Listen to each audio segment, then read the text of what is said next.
विठ्ठलराव विखे पाटील फाउंडेशनचे college of engineering, college of pharmacy आणि IBMR विशेष श्रमदान हिवाळी शिबिर 7 जानेवारी ते 13 जानेवारी 2025 या दरम्यान पोखर्डी येथे संपन्न झालेला आहे.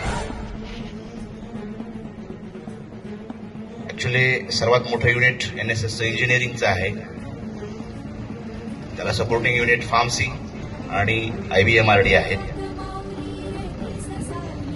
बेसिकली ही भावनाच चुकीची आहे की डिफरन्शिएशन नको आहे आपल्याला.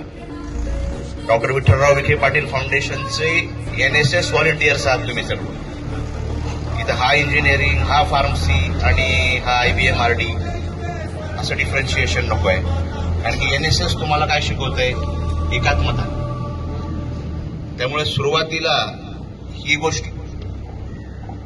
तुम्ही अंगी बांधली पाहिजे की हे डिफरन्शिएशन नको आहे. इथून इंजिनिअरिंगची स्ट्रेंथ कमी होती, मी मान्य करतो.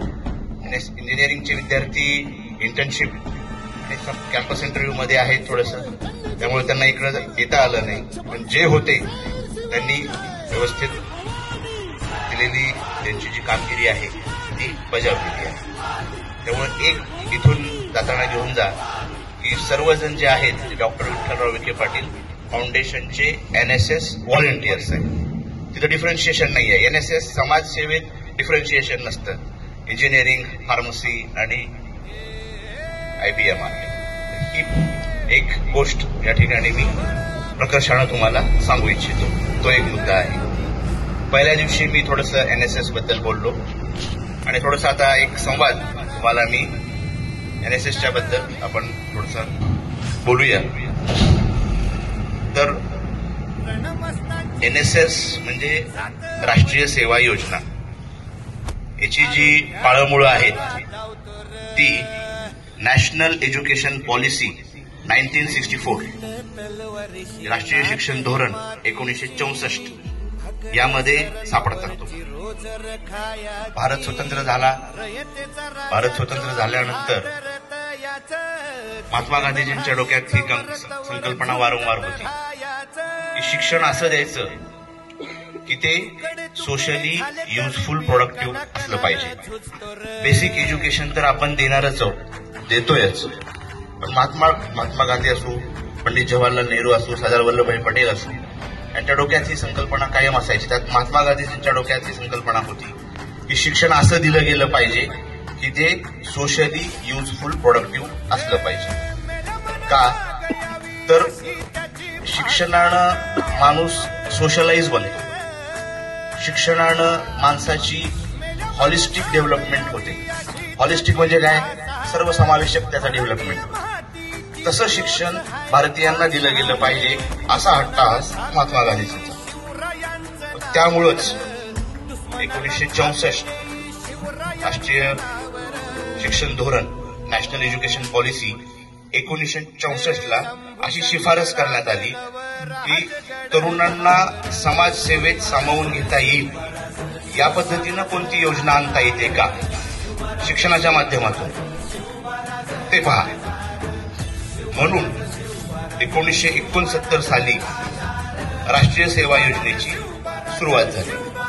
एक विचारतो सगळ्यांना, 1969 सालीच का NSS स्कीम लॉन्च करण्यात आली असेल?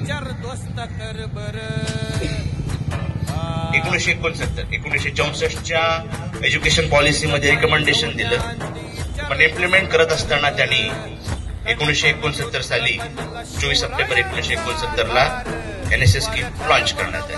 काय असेल त्यामागचं? सगळे NSS व्हॉलंटियर्स आहेत. आपण ज्याचे व्हॉलंटियर्स आहोत त्याचा ऍटलिस्ट बेसिक सुरुवात कधी झाली, कशासाठी झाली हे आपल्याला माहित असलं पाहिजे. सांगता येईल 1969लाच का ती लॉन्च करण्यात आली? यस, तुम्ही NSS व्हॉलंटियर्स उत्तर द्यायचंय.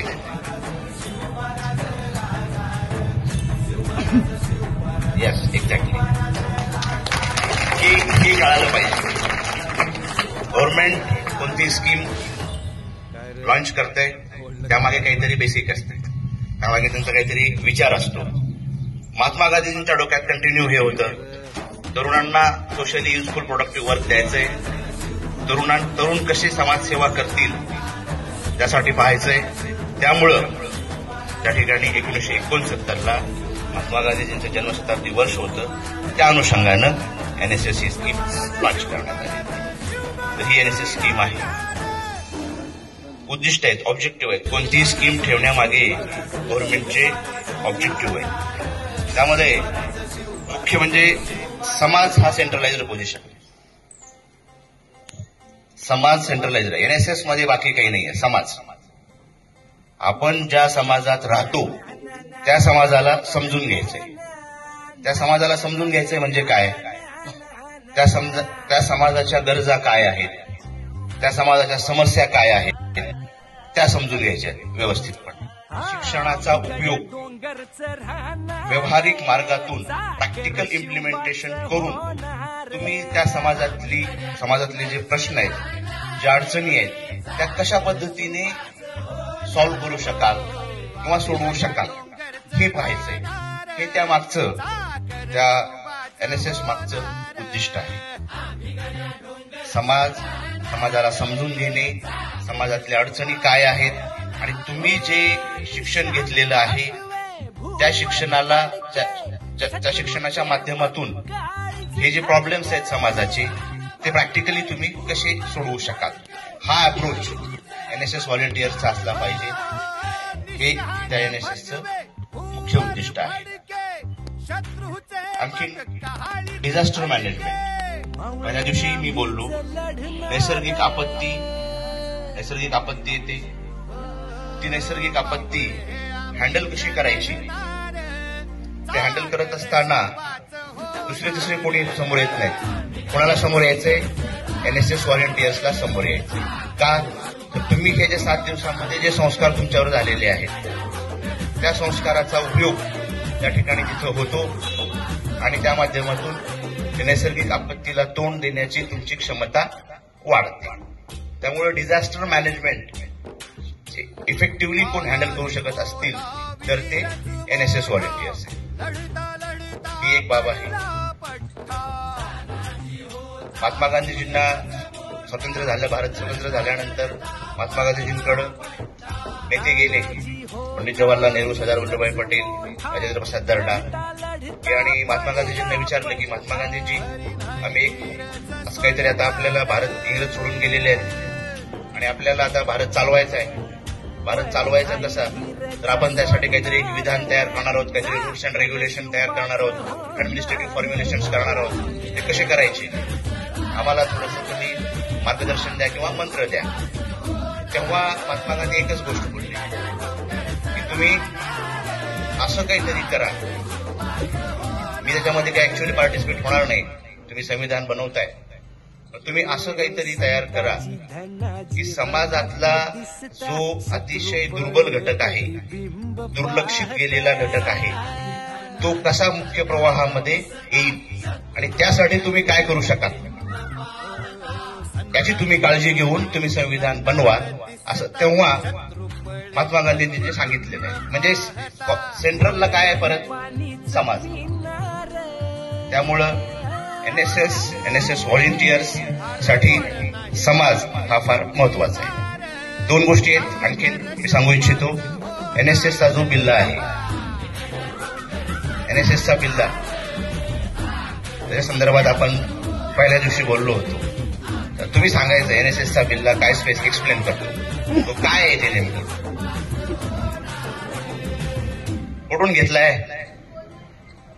येस, ओरिसा राज्यातील कोणार्क जे सुवर्ण मंदिर आहे तिथून त्याचे रथ आहे, त्या रथाचा ते चाक आहे. पण तेच का घेतलं, त्याला किती आरे आहेत? 8 आऱ्या. 8 आऱ्या म्हणजे काय, अष्टोप्रहर 24 तास. म्हणजे एनएसएस व्हॉलेंटियर जो आहे तो 24 तास समाजाच्या सेवेसाठी उपलब्ध असला पाहिजे. अष्टोप्रहर 2 कलर आहेत, निळा आणि लाल. चला, लाल रंग एनर्जी डिफाईन करतो.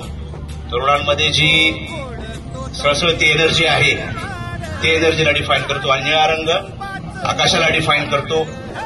अथांग अशा आकाशामध्ये एनएसएस एक छोटासा पॉइंट आहे, छोटासा मुद्दा आहे.